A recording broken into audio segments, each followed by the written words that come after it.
નમસ્કાર ખેડૂત મિત્રો, સ્વાગત છે તમારું ખેડૂત ચેનલની અંદર। આજે તારીખ 23 ડિસેમ્બર 2023 વાર શનિવાર આજના ઊંઝા માર્કેટ યાર્ડના તાજા બજાર ભાવ। તો ખેડૂત મિત્રો, આજે ઊંઝા માર્કેટ યાર્ડની અંદર જીરુનો સૌથી ઊંચો ભાવ 8,100 રૂપિયા જોવા મળી રહ્યો છે।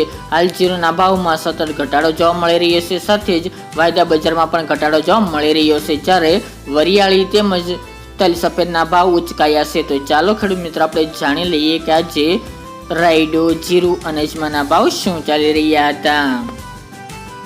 ખેડૂત મિત્રો, આજના ઊંઝા માર્કેટ યાર્ડના ભાવ જોઈએ તો જીરું 6,755 થી 8,100 રૂપિયા, રાયડો 978 થી 1,011 રૂપિયા, સુવા 1600 થી 2170 રૂપિયા, ઈસબગુલ 2750 થી 4200 રૂપિયા, અજમો 2070 થી 3518 રૂપિયા, વરિયાળી 1200 થી 4550 રૂપિયા અને તલ સફેદ 1725 થી 3780 રૂપિયા। તો ખેડૂત મિત્રો, આ તાજના ઊંઝા માર્કેટ યાર્ડના તાજા બજાર ભાવ।